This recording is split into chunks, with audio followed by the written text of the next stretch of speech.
Fannie Lou Hamer? You've never heard about her? Well, buckle up, I'm going in. Fannie Lou Townsend was born October 6 of 1917 in Montgomery County, Mississippi, and she was the 20th and last child to Lou Ella and James Townsend. Fannie Lou grew up in poverty and was raised on a plantation, and by the age of 6 she was picking cotton. By the age of 12 she left school so she could work. In 1942 she married Perry Pap Hamer, and together they worked on a Mississippi plantation owned by B.D. Marlowe until 1962. But you see, Fannie Lou was super smart. She can read and write, and this was valuable to Marlowe, so she served as the plantation's timekeeper.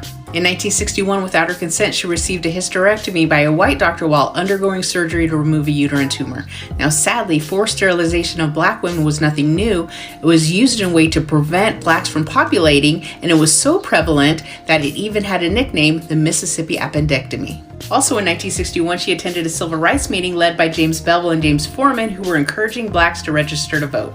She was so angry that blacks couldn't vote that she became an organizer. So on August 31st of 1962, she led 17 volunteers to register to vote at the Indianola, Mississippi courthouse.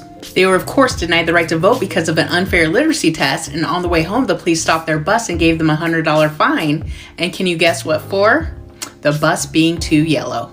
After hearing what happened, the plantation owner fired Fannie Lou and confiscated the Hamer's property, but required her husband to stay on the plantation until harvest. In June of 1963, after completing a voter registration program in Charleston, South Carolina, Fannie and several other black women were arrested for sitting in a whites-only bus station restaurant in Winona, Mississippi. Now, these ladies, they were brutally beaten, and this left her with lifelong injuries, including a blood clot to the eye, kidney damage, and leg damage. In 1964, Fannie's reputation soared when she co-founded the Mississippi Freedom Democratic Party, which challenged the local Democratic Party from blocking black participants. Now get this, when Fannie spoke before the Credentials Committee calling for mandatory integrated state delegations, President Johnson held a press conference just so Fannie wouldn't get any airtime.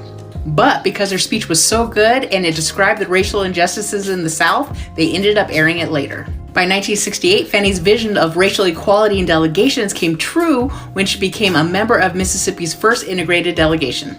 But let's go back to 1964. See, back then she helped organize the Freedom Summer. She announced her candidacy for the Mississippi House of Representatives, even though she wasn't allowed on the ballot, and she was traveling as much as she could to give speeches about civil rights. In 1968, she began Pig Bank. This was to provide black farmers with free pigs to breed, raise, and slaughter as they chose. A year later, she formed Freedom Farm Cooperative, where she bought land for blacks to own and farm collectively.